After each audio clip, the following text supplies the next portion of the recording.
واخيرا هلعب في الالتيميت. مبدئيا انا حابب اتاسف بس ان انا نشرت الحلقه في المنتدى ان انا هلعب في الالتيميت رويال يوم الخميس اللي هو المفترض عدى عليه اسبوع. بس بصراحه انا حاولت بقدر الامكان ان انا اطلع لك جيم حلو، جيم فعلا انت كمشاهد تستفيد بيه وتستمتع بيه، وانا عارف ان هو خد وقت طويل. حابب اعتذر بسبب الموضوع ده، بس طالما غبت واتاخرت في الحوار ده فاعرف ان انا هطلع لك بنتيجه باذن الله. تنساش بس تصلي على النبي قبل ما نبدا اي حاجه ونخش على الفيديو. ازيك يا شباب، يا رب دايما تكونوا بخير. بص، هو انا مش هكدب عليك بصراحه، انا مش عارف العب فيه. اسلك لا تهلك، ها. انا مش عارف العب في الالتيميت رويال ده خالص، مش عارف ولا اجيب سكواد ولا اجيب دو ولا اجيب اي حاجه. بلس ان انا كل لما اخش انا لاحظت ان جميع انحاء العالم بيلعبوا، من اتراك لجزائريين لباكستانيين لمصريين على سوريين على عراقيين، كلهم فوق دماغي او كل حاجه. طب البنج، الو.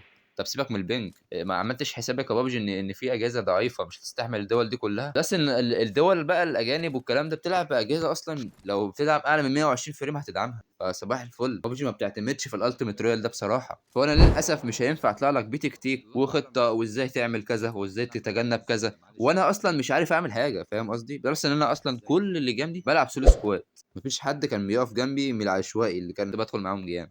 طيب نعمل ايه؟ هقول لك يا صاحبي، انت اول حاجه لازم يكون معاك تيم متفاهم جدا جدا، وتيم بيعرف يلعب 3 4 مرات، ومعاه اجهزه ومعاه امكانيات والى اخره، ومعاك بنج ثابت ومعاك فريمات بقى فوق ال 60 فريم.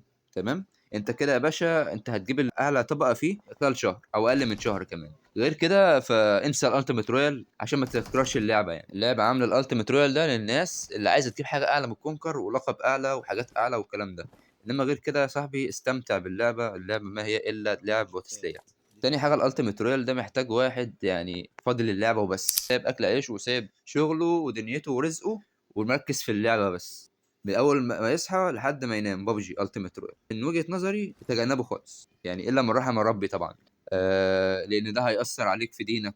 اللعبه هتاخد منك وقت ليك عن الصلاه والكلام ده كله. انا مش عايز احكي فيه دلوقتي، بس انا احكي فيه برضو في فيديو قادم. هقول لك اللعبه دي اصلا من اساسه حرام ولا حلال، وامتى تكون حلال وامتى تكون حرام. خلينا بس نتجنب الكلام ده الاول. المهم هجيب لك دلوقتي مين كنت بقابل فيهم سكواد.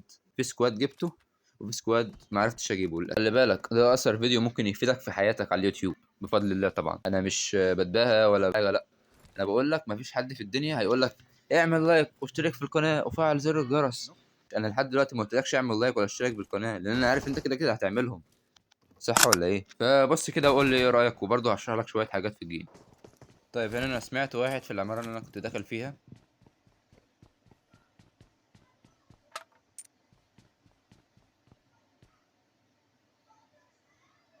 كنت لازم العب بالصوت لان لولا قطع نفس حرفيا. هنا انا اول ما سمعت صوته بيتحرك خلاص عرفت مكانه، بلعب على الصوت، حذفت نيد مكان ما هو كان موجود بالظبط، ظبطتها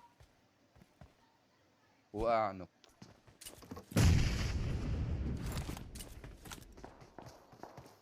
اكيد هنا صاحبه جه.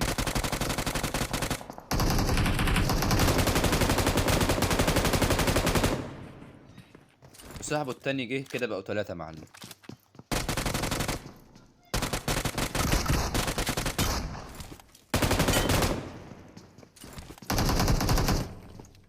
لو انت كنت في الركن ده بالتحديد، سواء كنت بتلعب في عمير سكول او في جيرجي بول، وحسيت ان الخصم هيمسك عليك زاويه، فدايما تحرك ناحيه اليمين.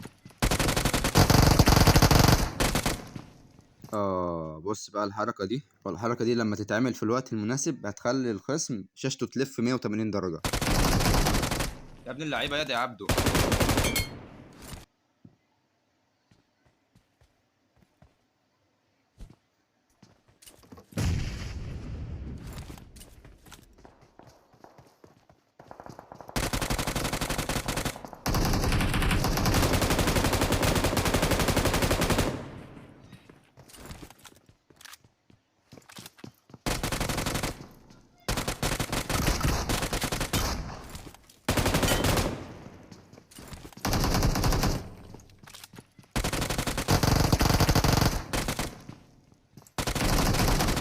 يا ابن اللعيبه يا عبده. على فكره التاتش عمال يعلق يا جماعه وانا ساكت من بدري والله. على الساده الركاب الهبوط الطائرائي ده بوشينكي. وبعد محاولات كتيرة إن أنا قدرت أطلع المكمبرين كلها اللي في بوشينكي، طلعت بالنتيجة دي.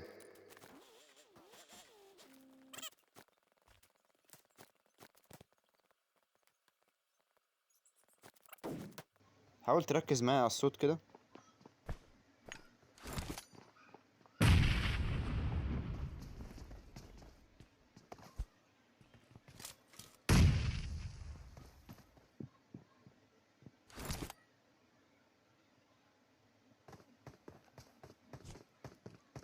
الشخص ده عرف مكاني ازاي وامتى؟ هقول لك. اما الشخص ده فرمته عاليه لدرجه ان هو شاف سرعه النيد وهي بتتحدف من مكانها، اما يكون صاحبه شافني فعطاله ماركه على المكان اللي انا طالع فيه.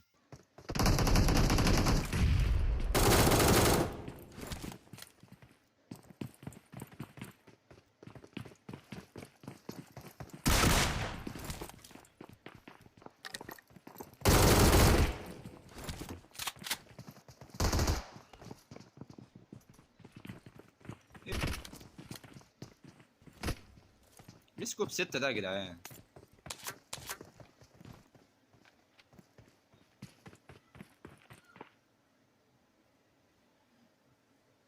خلاص كل واحد بقى ياخد نصيبه. انت ترب صاحبك واقف.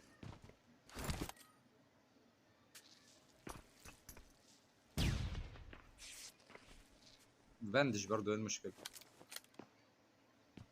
يعني ايه ده؟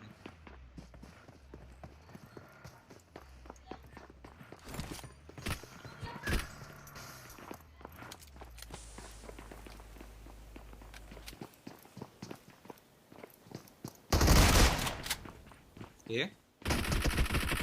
ده اللي هو ازاي يعني؟ انا مؤاخذة.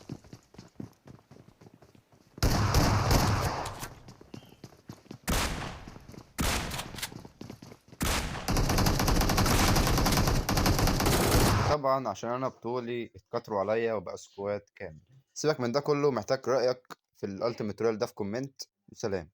يا صعب يا جدعان، العيال عاملة تبوش كلها مرة واحدة. سولو سكواد برضه يعني ليها يعني ريسبكت والاحترام. يلا جي جي عليهم والله بالعافيه.